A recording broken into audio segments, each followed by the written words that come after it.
Yo, what's up mga kaibigan? Nali na tayo magkwentuhan. Napag-usapan nga natin na nagpapakita ng halimaw na performance si Kawhi Leonard ngayon, averaging more than 40 points, 8 rebounds, 4 assists, and 2 steals per game sa kanyang last 5 games. At nagresulta nga ito sa 6 na magkakasunod na panalo ngayon ng Los Angeles Clippers. Dahilan kung bakit from 14th seed ay umangat na nga sila sa 11th seed ng West at dumidikit na sa play-in spots o top 10. At nakikita nga ito ng madami bilang nililigtas ni Kawhi ang season ng Clippers. At totoo naman ito, subalit ang bigger storyline nga dito ay nilalayo niya ang top pick sa reigning champions OKC Thunder.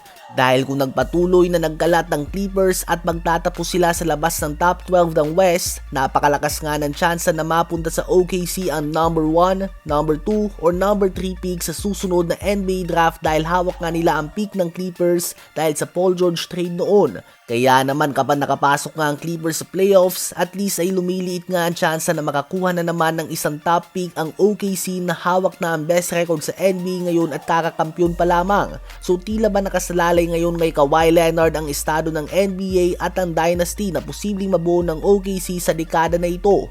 Ano ba masasabi nyo tungkol dito?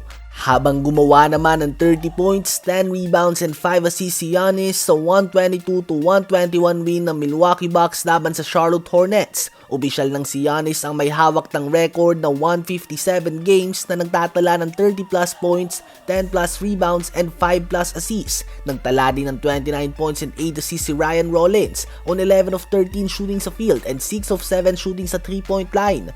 20.6 rebounds din si Bobby Portis at 18.6 rebounds naman si Kyle Kuzma.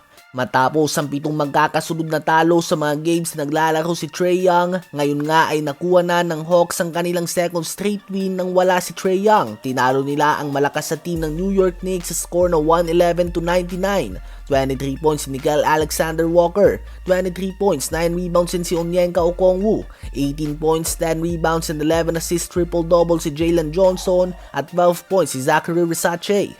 Sa pangatlong matchup nila ngayong season ay natanggap ng Warriors ang pangatlong sunod na talo sa OKC Thunder sa score na 131-94. Sa 3 games na yan ay may total margin ng OKC na 73 points at hindi na kinailangan ni SGA na maglaro sa 4th quarter at nagtala pa rin siya ng 30 points and 7 assists. Habang kitang-kita naman ang tuwa ni LeBron at Luka Doncic matapos silang pangunahan ng Lakers as a duo sa panalo laban sa Memphis Grizzlies sa score na 128-121. Si Luka ay nagtala ng 34 points, 6 rebounds, 8 assists, 2 steals and 6 turnovers on 44% shooting sa field. 31 points, 9 rebounds, 6 assists, 4 turnovers si LeBron James on 66.7% shooting sa field. 21 points, 9 rebounds din si Jake LaRavia at 13 points, 8 rebounds, 7 assists si Marcus Smart. Solid clutch performance ang pinakita nila sa game na ito at may record na ang Lakers ngayon na perfect 11-0 sa mga clutch games, leading nga yan sa NBA. Ibig sabihin ay 11-0 ang kanilang record sa mga games na within 5 points ang pagitan sa last 5 minutes.